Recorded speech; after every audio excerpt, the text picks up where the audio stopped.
अस्सलाम वालेकुम, यह है रिपोर्ट कार्ड में हूँ अलीना फारूक शेख। आज सबसे पहले हम साबिक वज़ीर आज़म इमरान खान के गुज़श्ता रोज़ निजी टीवी को दिए गए इंटरव्यू की बात करेंगे, जिसमें इमरान खान ने एक बार फिर इस्टेब्लिशमेंट से गिला शिकवा किया है। साबिक वज़ीर आज़म कहते हैं कि इस्टेब्लिशमेंट हुकूमत को गिराने से रोक सकती थी, उनके पास एजेंसीज थी, इस्टेब्लिशमेंट को समझाया भी था कि अपोजिशन कामयाब हो गई तो इससे मईशत संभाली नहीं जाएगी, लेकिन ऐसा नहीं हुआ। अब ये ज़रा हमने अपने तज्जियाकारों से पूछना है कि एक तरफ तो इमरान खान साहब बात करते हैं कल से जुलूसों में और दीगर जगहों पर कि वो सियासत से इस्टेब्लिशमेंट का किरदार या जो इदारे हैं उनका किरदार ख़त्म करना चाहते हैं और वो इसके लिए जिद्दोजहद कर रहे हैं, लेकिन दूसरी तरफ फिर वो ये भी कहते हैं कि उनकी हुकूमत को गिरने से भी बचा सकती थी इस्टेब्लिशमेंट। फिर दीगर मौक़ों पर वो ये भी कहते चले आए हैं कि उनके दौरे हुकूमत में किस तरह से इदारों ने मामलात सेटल करवाने के लिए बातचीत की थी। तो इमरान खान साहब जो कह रहे हैं और इस्टेब्लिशमेंट पर तनकीद कर रहे हैं, मुतालबा कर रहे हैं, क्या ये गैर जमहूरी रवैया है या नहीं है? ये अपने तज्जियाकारों के सामने आज सवाल रखा है, हाँ या नहीं के ऑप्शन है उनके पास। पैनल पर हमें ज्वाइन करें सलीम साफ़ी साहब, इरशाद भट्टी साहब, रीमा उमर साहिबा, मुनीब फारूक साहब। सलीम साफ़ी साहब, आपकी क्या राय है? एक तरफ तो हकीकी आज़ादी का नारा लगाते हैं खान साहब, दूसरी तरफ फिर खान साहब गिले शिकवे भी करते हैं कि हमारी हुकूमत को गिरने से क्यों नहीं रोका, लेकिन फिर तनकीद भी करते हैं अपने मुखालिफिन के ऊपर। क्या खान साहब जो कह रहे हैं वो जमहूरी रवैया है या नहीं? नहीं, कतई नहीं, क्योंकि ये मुल्क जो कायम हुआ है और चल रहा है और एक है तो वो आईन की वजह से है। आईन इस मुल्क के मुख्तलिफ अक़वाम और इदारों के माबैन एक मीसाक है और उस मीसाक की रूह से इस्टेब्लिशमेंट का कहीं पे भी कोई रोल नहीं है कि वो हुकूमत बनाए, गिराए या बचाए। और इसी तरह इवन अदलिया का भी ये रोल नहीं है कि वो हुकूमत बनाए, बचाए या गिराए। आईन की रूह से वो हक सिर्फ आवाम के पास है कि वो वोट के ज़रिए हुकूमत बनाए और फिर उसके आईनी तरीके हैं कि या अदम एतमाद के ज़रिए या किसी और कानूनी रास्ते से उसको गिराया जाए। दरअसल इमरान खान को आदत ये पड़ी है कि बदकिस्मती से इमरान खान के लिए इस्टेब्लिशमेंट ने भी गैर कानूनी और गैर आईनी रोल अदा किया और अपने इदारे को भी बदनाम किया। इमरान खान की पार्टी भी इस्टेब्लिशमेंट ने बनाई, उनकी पार्टी भी इस्टेब्लिशमेंट ने चलाई, उनके लिए इस्टेब्लिशमेंट ने पॉलिटिकल मैनेजमेंट भी की, धांधली भी करवाई, उनको हुकूमत भी दिलवाई और वो खुद ये कहते हैं कि मेरी हुकूमत फिर चलाती भी हो रही। तो वो चूंकि गैर आईनी रास्ते के आदी हुए थे, इसलिए वो ये कह रहे हैं कि मेरी हुकूमत अगर इस्टेब्लिशमेंट चाहती तो वो बचा सकती थी। और जाहिर बात है कि किसी हद तक उसमें वजन भी है कि जो हुकूमत गैर कानूनी तरीके से एजेंसियों के सहारे बनी हो तो वो उसको बचा भी सकती थी। लेकिन इस दौरान तब्दीली ये आई थी कि इस्टेब्लिशमेंट ने ये फैसला किया था और गलत नताइज भुगते थे, तो वो अपने आईनी रोल तक महदूद हो गई थी। अब इमरान खान को चूंकि अपनी पुरानी आदत है तो इसलिए वो उसकी वजह से चाहते थे कि इस्टेब्लिशमेंट उनके लिए एतमाद के वोट जैसा जो किरदार अदा किया था, जिस तरह MNAs को गाड़ियों में बंद करके लाया गया या उससे पहले इलेक्शन में जो कुछ किया गया, तो वो इस्टेब्लिशमेंट से उस किरदार की तवक्को कर रहे थे। लेकिन इस्टेब्लिशमेंट ने ये शऊरी फैसला किया था कि वो आईनी रोल तक महदूद रहेगी। अभी भी उनका जो ब्लैकमेलिंग है या जो डिमांड है या फौज पे दबाव है, वो इसलिए नहीं है कि वो अपने आईनी रोल तक महदूद रहे, बल्कि वो इसलिए है कि वो ये चाहते हैं कि वो दबाव डाल के, ब्लैकमेल करके, प्रेशर डाल के इस्टेब्लिशमेंट को एक मरतबा फिर अपने हक में गैर आईनी और गैर कानूनी काम पे मजबूर कर सकें। भट्टी साहब को शामिल गुफ्तगू। भट्टी साहब, साफ़ी साहब की बात को अगर देखा जाए तो फिर क्या समझते हैं आप, खान साहब और फिर जो दीगर उनके मुखालिफिन हैं उनमें क्या फ़र्क रह गया अगर खान साहब भी यही मुतालबात कर रहे हैं तो? देखिए मैडम शेख, आपके सवाल का जवाब है कि बिल्कुल गैर जमहूरी रवैया है, लेकिन सवाल यहाँ ये भी पैदा होता है कि क्या ये जमहूरी जंग लड़ी जा रही है? क्या दोनों फरीक ऐन जमहूरियत पर हैं?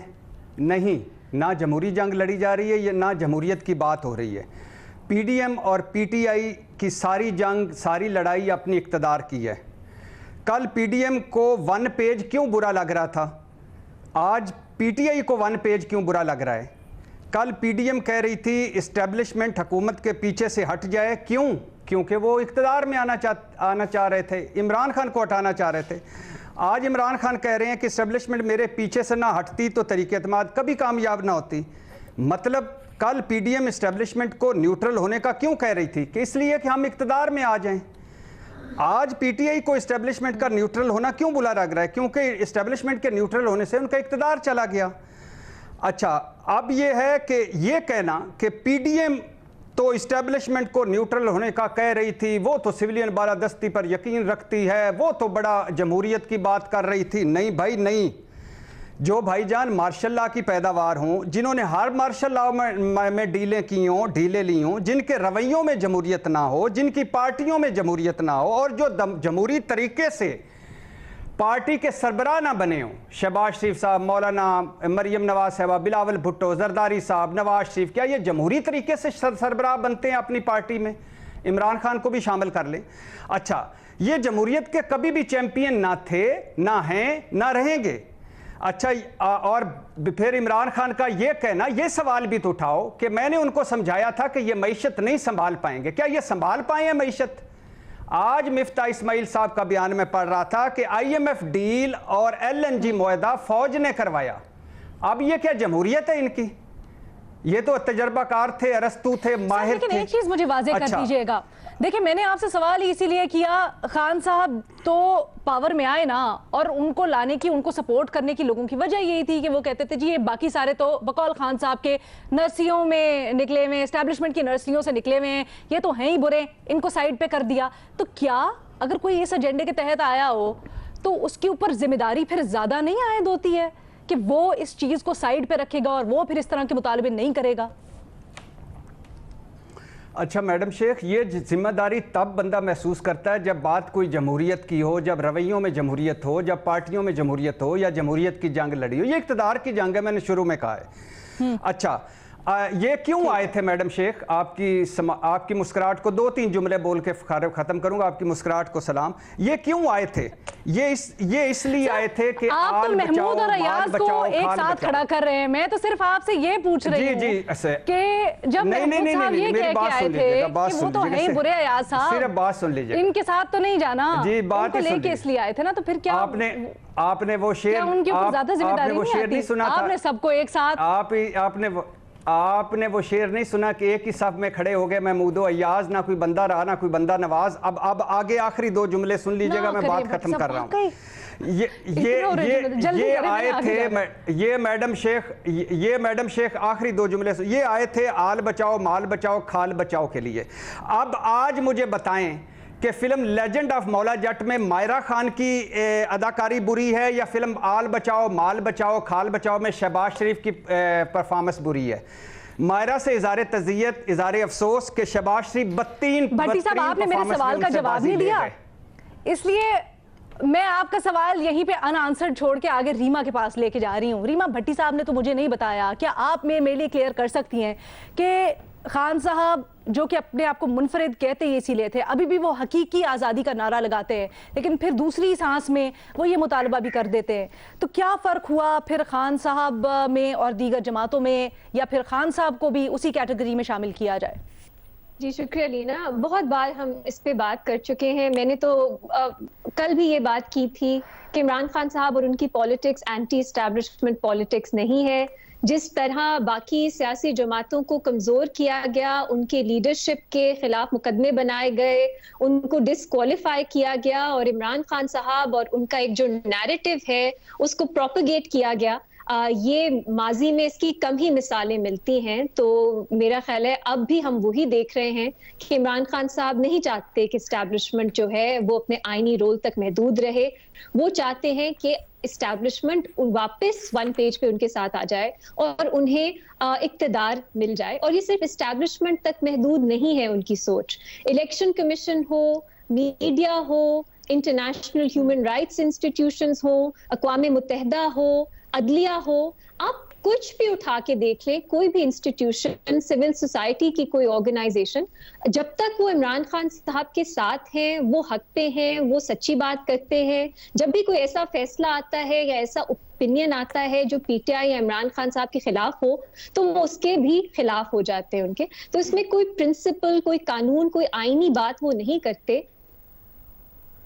वो सिर्फ अपना इस्टेब्लिश करना चाहते हैं कि मुल्क में सिर्फ एक बयानिया होना चाहिए, एक नैरेटिव होना चाहिए, वो ये कि इमरान खान साहब वाहिद ऑप्शन है, बाकी सब सियासी जमातें जो हैं वो गद्दार हैं, वो झूठी हैं, इमरान खान साहब जिहाद कर रहे हैं, बाकी सब जो हैं उनके खिलाफ। तो ये नैरेटिव मेरा ख्याल है आपको उनकी हर पोजीशन में नजर आता है, वो उसी को रीइंफोर्स करते हैं। और मेरा ख्याल है ये है वो फाउंडेशन, वो बेसिस जिसकी बुनियाद पे मैं कहती हूँ कि इमरान खान साहब और पीटीआई की जो सियासत आजकल है वो है ही नहीं जमहूरी, वो है गैर जमहूरी, क्योंकि इस तरह का जो अथॉरिटेरियन पॉपुलिज्म है वो जमहूरियत से कंपैटिबल नहीं है। वो जो जमहूरियत के पीछे एक सोच होती है कि लोगों को मुख्तलिफ रिप्रेजेंटेटिव्स हैं जो उनकी नुमाइंदगी कर सकते हैं, ये उसी को डिनाई करती है, ये दिखा के कि सिर्फ वो एक वाहिद ऑप्शन है और किसी की कोई लेजिटिमेसी नहीं है। मुनीफ फारूक साहब, क्या आप अग्री करते हैं रीमा जो एनालिसिस कर रही हैं इससे? फवाद चौधरी साहब ने कमोबेश कल कुछ इसी तरह की स्टेटमेंट दी मारिया बेगम से बात करते हुए, कहते हैं आम नहीं है कि क्या हुकूमती नुमाइंदे या हुकूमत के जो मेंबर्स हैं वो कह रहे हैं, हम ये कि इदारे इस वक्त क्या सोच रहे हैं। देखिए, इमरान खान साहब की हुकूमत आई थी विद एक्टिव एंगेजमेंट, और यहाँ जो इमरान खान साहब की हुकूमत गई वो से हम कह सकते हैं कि वो पैसिव डिसएंगेजमेंट थी, यानी हुकूमत के साथ जो एक ताल्लुक था एस्टेब्लिशमेंट का, वो एक उन्होंने खुद को उससे अलहदा कर लिया और फिर the cookie started to crumble. Now the question is कि क्या पाकिस्तान तहरीक इंसाफ या इमरान खान साहब कोई दूसरों से मुख्तलिफ है? बिल्कुल भी नहीं। मैं मुतअद्दिद दफा मैंने कहा है कि इमरान खान साहब की जमात भी उतनी ही अच्छी या बुरी सियासी जमात है जितनी बाकी हैं, और जमहूरी जमात तो खैर हमारे मुल्क में सिवाय जमात इस्लामी के कोई है नहीं। और इमरान खान साहब की जमात के अंदर भी क्या उन्होंने कभी जमहूरी तौर पर इलेक्शन करवाए हैं? क्या तस्नीम नूरानी साहब और जस्टिस वजीरुद्दीन साहब उनकी जिंदा मिसालें नहीं हैं जिन्होंने बताया कि उनकी अपने इंट्रा पार्टी इलेक्शन कैसे होते हैं? और दूसरी बात यह है कि जैसे इमरान खान साहब हैं, उन्होंने भी, अगर समा खराशी ना हो, मैंने कल भी कहा था और इसके ऊपर बाकायदा तौर पर प्रोग्राम हो सकता है कि इमरान खान साहब का राइज टू पावर कैसे हुआ और इमरान खान साहब को किस नर्सरी के अंदर नर्चर किया गया। वो भी एस्टेब्लिशमेंट की नर्सरी थी। उस वक्त जनरल पाशा साहब की नजर करम ना होती सर, लेकिन सब ये जानते बूझते हुए जो हम बात कर रहे हैं, हम बड़ी दफा बात कर चुके हैं, लेकिन मुझे ये समझ नहीं आती फिर डिफरेंशिएटिंग पॉइंट कहां पर है? लोग कैसे बाय कर रहे हैं जब खान साहब ये कहते हैं, नेम कॉलिंग करते हैं जलसे में खड़े होके, वो कहते हैं कि जी मैं जो कह रहा हूं इन लोगों की वजह से हुआ है, लोग बाय करते हैं और लोग उनको कहते हैं कि जी वो सही कह रहे हैं, वो एंटी एस्टेब्लिशमेंट है। Where is the difference? नहीं इमरान, नहीं डिफरेंस मेरे ख्याल में जो बाकी जमातें हैं, एक तो ये है कि दे आर ऑफ मैसेज, वो इस तरह की चीज तो कोई कर नहीं रहे, और एक तो हुकूमत के अंदर है उनके और बहुत से मसाइल हैं। दूसरा, इमरान खान साहब की एक बहुत बड़ा एज उनको ये भी हासिल है कि इमरान खान साहब बड़ा एक जिसे कहते हैं ना कि बड़ा अच्छा फसाड एक क्रिएट कर देते हैं, जिससे वो लोगों को ये समझाने में या बिलीव करने पे मजबूर कर देते हैं कि जो मैं कह रहा हूं बस यही सच है। अगर आप अपनी इंडिपेंडेंट सोच किसी ने अप्लाई कर ली और लॉजिकली किसी चीज को डिसाइफर करने की कोशिश की, वो तो और चीज है। लेकिन वैसे इमरान खान साहब के जो फॉलोअर्स हैं, और नॉर्मली आप देखें जो कल्ट फॉलोइंग्स हैं, और अगर आप उनके एनालिसिस करें across the world, across the globe, तो क्या होती है क्ल्ट फॉलोइंग? बेसिकली जैसे हम कहते हैं ना कि वो मोनार्क्स के अंदर होता था, इंग्लैंड के अंदर, तो एक हम पढ़ते थे कि queen can do no wrong. तो इसी तरह इमरान खान साहब के जो फॉलोअर्स हैं ना, वो भी यही समझते हैं कि Imran Khan can do no wrong, वो जो कहा उन्होंने वो सच है, जो फैसला कर लिया वो दुरुस्त है, आज किसी को चोर कह दिया तो वो दुरुस्त है, आज किसी को न्यूट्रल आज किसी को न्यूट्रल कह दिया, साजिशी कह दिया, लाखों खां कह दिया तो वो दोस्त है। अगर एस्टैब्लिशमेंट उनके साथ है तो मुहब्बे वतन है, अगर उनके साथ है या फिर उनके साथ नहीं खड़ी तो फिर गद्दारों के साथ खड़ी है। लिहाजा इमरान खान साहब, he is a great story teller and he makes people believe what he professes और people start following him, so that's an edge. और मेरे ख्याल में इमरान खान साहब से बड़ा जो इस मामले में किसी ने सियासी तौर पर कैपिटलाइज नहीं किया, जिस तरह इमरान खान साहब सक्सेसफुली कैपिटलाइज करते हैं और लोगों के ऊपर एक सैर तारी कर देते हैं और उनके फॉलोअर्स भी उसको फॉलो करते हैं।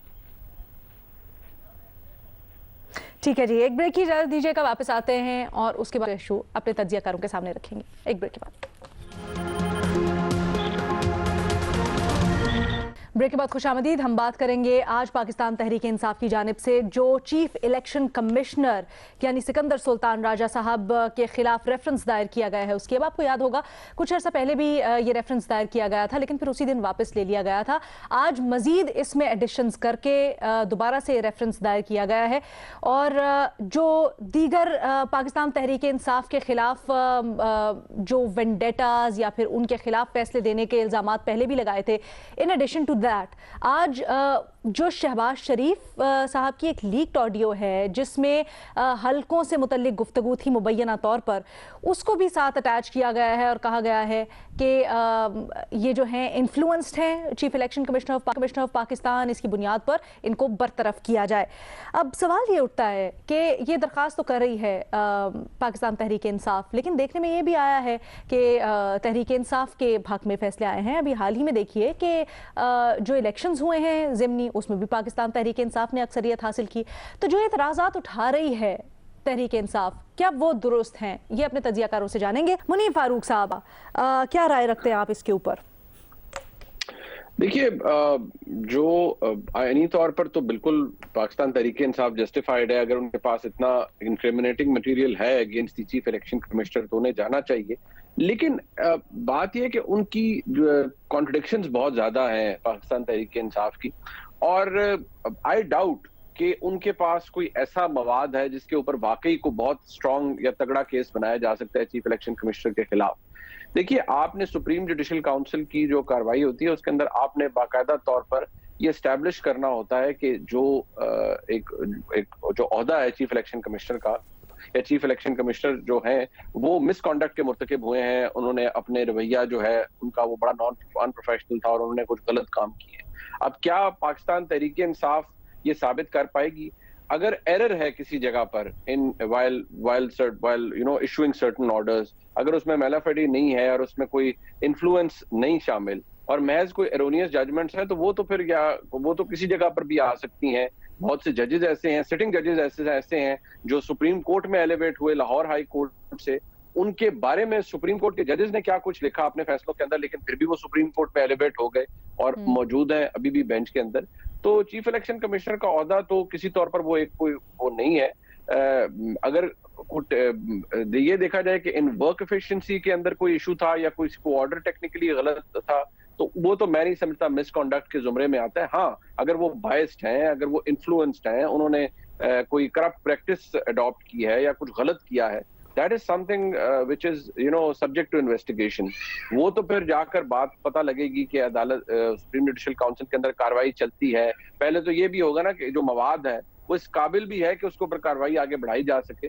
सो there is a lot to be seen. अभी मुझे नहीं लगता कि इसके ऊपर फौरी तौर पर हम कोई जजमेंट कॉल दे सकते हैं, लेकिन कम से कम जो तहरीक इंसाफ की पोजीशन रही है इस पे, उस पे मुझे लगता है कि काफी कॉन्ट्रडिक्शंस हैं। और शायद कह सकते हैं कि आप कहना चाह रहे हैं on the face of it, बादी नजर में ये आपको सियासी नौयत का ज्यादा केस लग रहा है।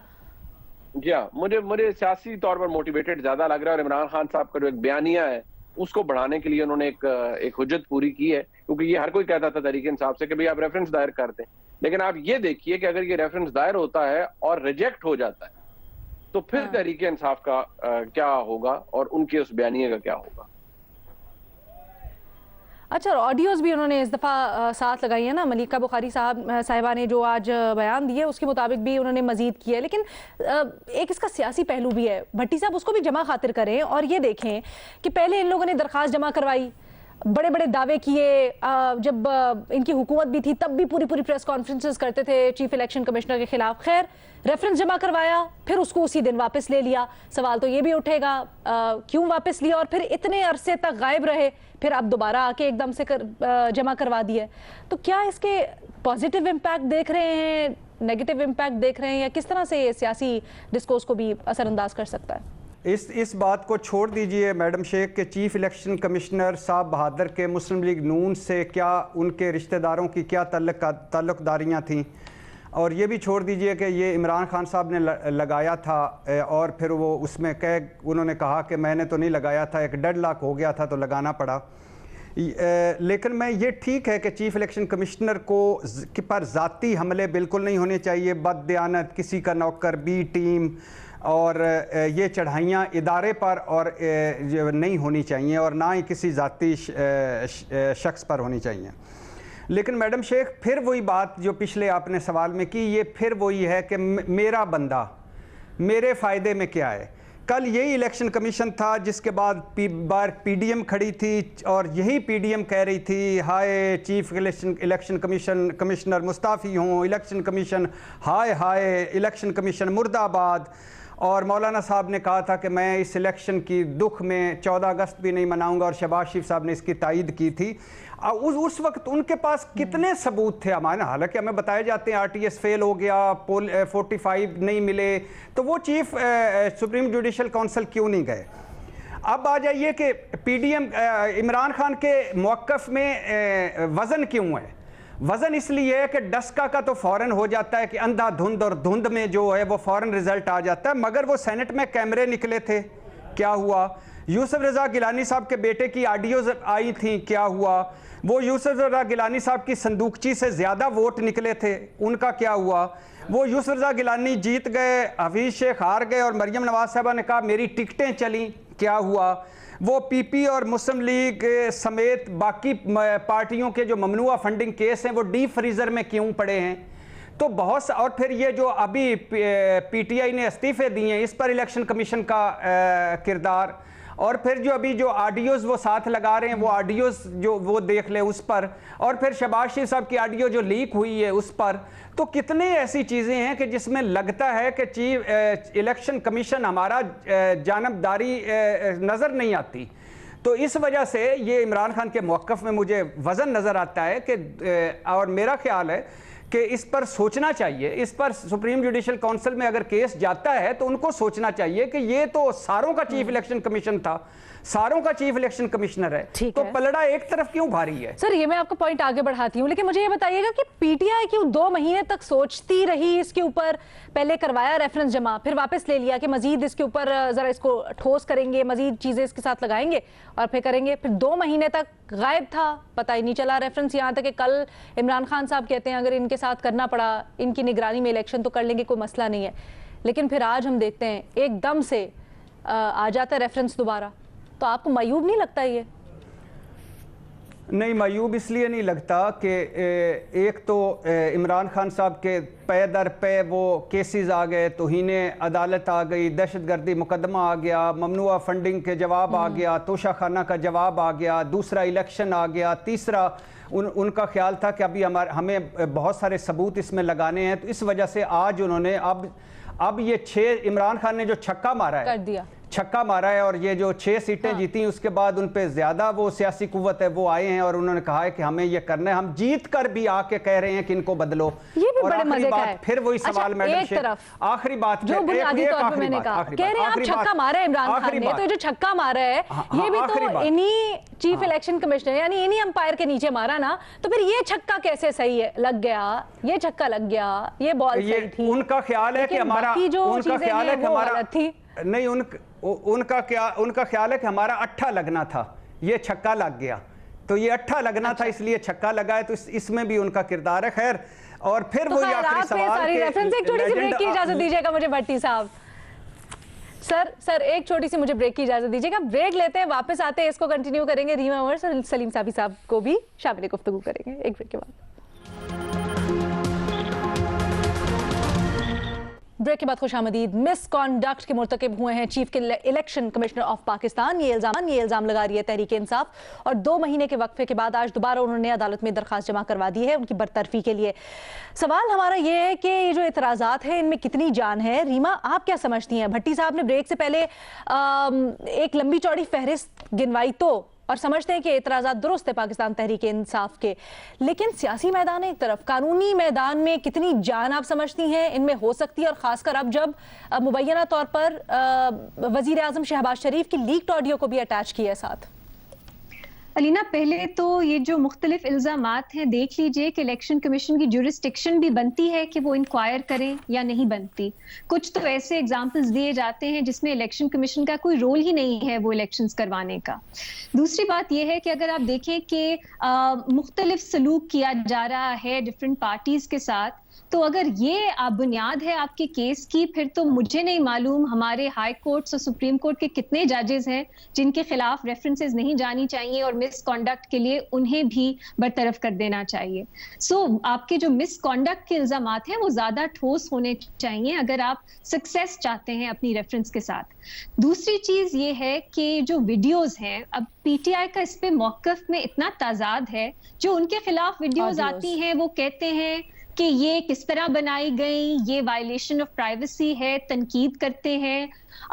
ये भी कहते हैं कि ये लीक कौन कर रहा है, उस पर इंक्वायरी होनी चाहिए। अब जब अपने मुखालिफिन के खिलाफ वही वीडियोज आती हैं, ऑडियोज आती हैं, तो वो उसको इस्तेमाल कर रहे हैं अपने केसेस में, तो वो इन ऑडियो वीडियो लीक्स जो हैं इनके ऊपर उनका मौकफ क्या है?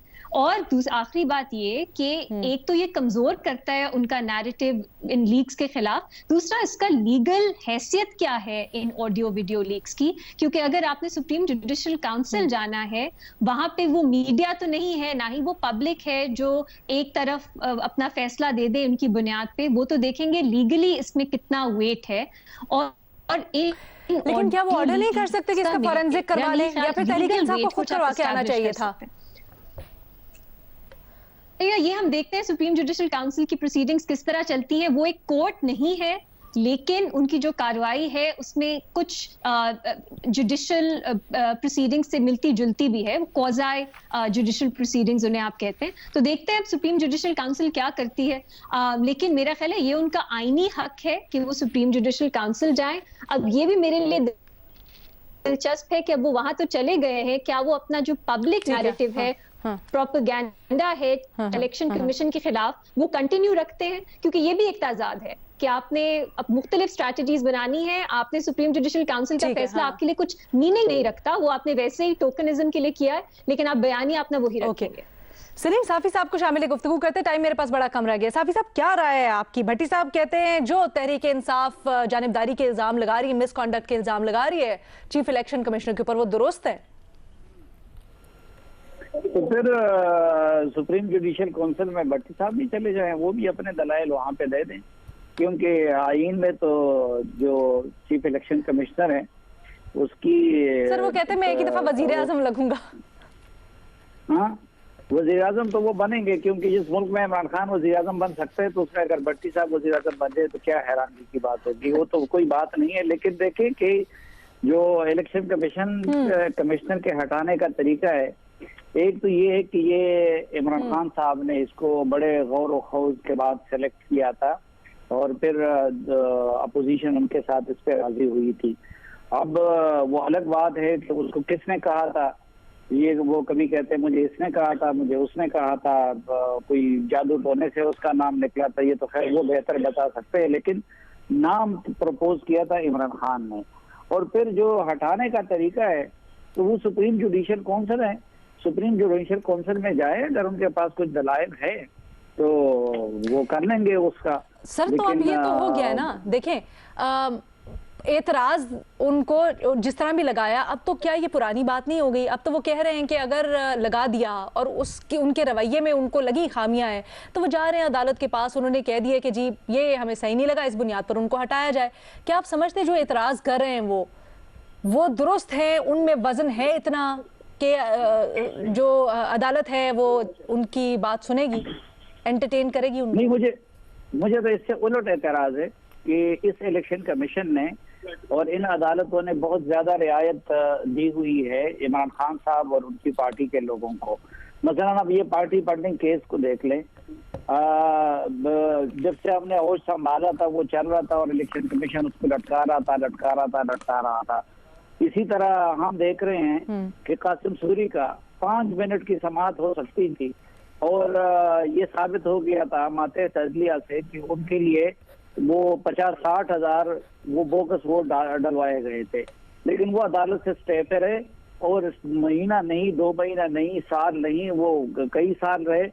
तो या अभी इस मामले में हुकूमत ने दरखास्त की थी और हमारी अपनी भी राय ये थी कि इलेक्शन कमीशन को सैलाब के तनाजुर में इस दौरान ये फजूल इलेक्शन नहीं करवाना चाहिए, लेकिन इलेक्शन कमीशन ने पीटीआई के मुतालबे को वो किया। तो वो तो मुझे दूसरा एतराज हो सकता है, किसी दूसरे को दूसरा हो सकता है, तो मेरा एतराज तो इससे उलट है। ठीक है जी, हमारे पास आज के प्रोग्राम में वक्त इतना ही था। इजाजत फिर।